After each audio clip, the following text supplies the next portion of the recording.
Well, we are almost near the end of 2024, and I gotta say, it's been a pretty bumpy year. But personally, it's been a great year, especially since I have returned to making videos on this channel, and I have definitely appreciated all the love and support towards my new videos, and I cannot thank you all enough. Now, the whole goal of this video is for me to talk about every animated movie that I saw in 2023 that I want to talk about. Now, I'm not going to feature every animated movie since I have talked about some, but mostly I just want to talk about the ones that I just want to talk about in this video. Let's start off with The Boy and the Heron, the most recent Studio Ghibli movie. And I gotta say, this was easily my favorite movie that I saw from last year. This is such a unique movie when it comes to its animation, and really makes me wish that we got more 2D animated movies. Cause man, this movie is just beautiful and unique. The storyline of dealing with loss and how to accept it and moving on is truly emotional, and I loved every single second from this movie. Everything about its score, to its animation, to its characters, its story, truly amazing. I cannot recommend this movie enough. I'm not going to spoil it, and I highly recommend that you go check it out. Stop watching this video. Please, just go watch it. Anyways, when it comes to score-wise, it's a 10 out of 10. Please, go watch this movie. Enough said.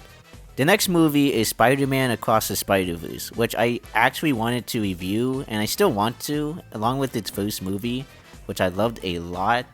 Now, I'm going to keep it brief, I'm not going to talk about it too much, but all you need to know is that I think I liked the first movie a little bit more, but that's not me trying to say that this is not a great sequel, because it definitely is. In a lot of ways, this movie tops the first movie, especially when it comes to its animation. Now, the first movie already had such amazing animation, but this movie is so much more vibrant and bright, and the different styles that we see when it comes to going into different universes is simply amazing. Also, the score is somehow better than the first movie, which is just crazy to me. It's just perfect, man. Also, I love how the relationship between Miles and Gwen grows throughout this movie. I know that they wanted to do it in the first movie, but of course that movie was about Miles, learning to be Spider-Man, and I'm glad that they saved it for this movie. Also, I love how it handles the two antagonists, The Spot and Spider-Man 2099, which is honestly pretty impressive, because that is not an easy thing to do. Speaking of pacing, the pacing in this movie is flawless. It is beautifully done. There is not a single time where this movie feels like if it's going off the rails or is going too fast. It's very solid. I also loved how Miles' character development really goes to show that yes, he is Spider-Man. Despite the fact that even if the spider that bit him was a mistake, he is able to be Spider-Man because he is Spider-Man. Besides from everything that I loved about this movie, I do have some things that I didn't like from the movie, but they're mostly nitpicks. Like, I don't like how Peter Parker from Spectacular Spider-Man is shown off to be on sides with Spider-Man 2099 about canon events.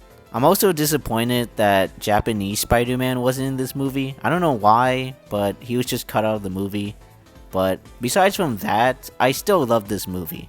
Now, here comes the hard part, and that is me giving this movie a score. Keep in mind that this is the first part to a two-parter, and the second part is going to be Beyond the Spider-Verse, which is going to be the third movie, which, of course, this movie has a cliffhanger, and it does a good job of being a cliffhanger.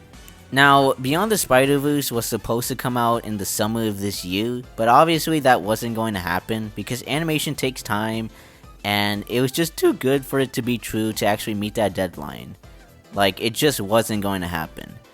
But the reason why I'm saying that it's hard for me to give this movie a score is because I need to see more of this story. I need to see what's going to happen next. And of course, I am excited for the third movie. And I don't know, man. I just have to see what's going to happen next. For now, Across the Spider-Verse is a great sequel that I would highly recommend watching. But of course, you need to see the first movie. For now, it's a 9 out of 10, and I think that's pretty fair.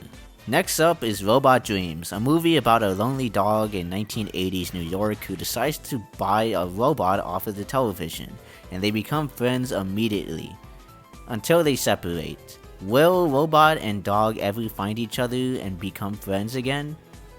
I don't know. Go watch the movie, bro. Right off the bat, this is a dialogue-free movie. There is not a single word that is spoken throughout this movie. But don't worry, it's not a full-on silent movie. There's still music and sound effects and other things. The only way that the characters express themselves is through their facial expressions, actions, anything that goes on in the visuals. Which, of course, this movie is 2D animated. And it's just simple, but also beautiful. The different background details and just everything that goes around in New York with these anthropomorphic animals, it's just really entertaining. It's silent, it's simple, and it's so effective. It's a movie about relationships, either if that's just you being with your best pal, or going on a date with your boyfriend or girlfriend, anything like that. And to be honest, I think the movie handles that very well. It's a movie about how to appreciate that one person that you hold very dear to you and how much they mean to you. It's a movie that is entertaining for kids, but I think the message will mostly get across to older audiences. I think it's a movie that anybody can enjoy. If there's anything for me to complain about, I think the second act of this movie goes on for way too long. It takes up most of the movie. But besides from that, this is still a great movie, and I think it deserves the score of a 9 out of 10. I would highly recommend checking it out. Next up, Nimona. So for those who don't know, this movie was originally made by Blue Sky, and it's based off of a comic book series. But because Disney bought the rights to 20th Century Fox, Blue Sky sadly shut their doors, and thankfully this movie was able to be dropped onto Netflix and finished. And I gotta say, it's a pretty good movie. It has a lot of similarities towards The Iron Giant, but you know, obviously this is taking place in a fantasy, kind of futuristic world. I think the world building was great. I really digged it. The animation is also pretty good, really cool. The characters were a lot of fun. The story has a lot of similarities towards The Iron Giant, but of course, instead of an Iron Giant, it's a girl that can shapeshift into pretty much anything. Probably the movie I have the least to say about. It's a fine movie. I enjoyed it. 8 out of 10. That's about it. Let's move on. Another animated Netflix movie I saw was Chicken Run: Dawn of the Nugget. I'm gonna be honest, I don't think Chicken Run ever needed a sequel. I think it's fine as its own original movie. But they just decided to make a sequel, and it was okay, I guess. The characters were fine, the story was painfully generic, not a lot of stakes, just kind of like a movie that honestly just didn't need to happen. For what it is, it's okay. I think the second Shaun the Sheep movie was better. I'm just gonna look forward to the new Wallace and Gromit movie that's coming out next month. That's really about it. 6 out of 10, I guess. Whatever. It's fine. Next up is Pixar's Elemental. Now, I talked a little bit about this movie in my Problem with Pixar video, which you should definitely go check out. But to give my thoughts on this movie, it's a painfully generic love story between Waterboy and Fire Girl, with this world building that features a lot of elements, but it's barely developed like at all because the movie is so focused on its very generic story. The problem is that this concept is just too basic to actually be a full-length movie. I feel like it should have looked a lot better as a short film, but that's just my opinion. Also, the ending feels so rushed that it feels forced just so they could end this movie. It's a shame because this is a Pixar movie that honestly could have had a lot of potential, but there's just so much missed opportunity when it comes to developing this beautiful, colorful world that is just never developed throughout the movie. It's a shame, honestly. This could have really been something special, but I don't know. It's just a movie that needed a lot more work. But besides that, I give this movie a 5 out of 10.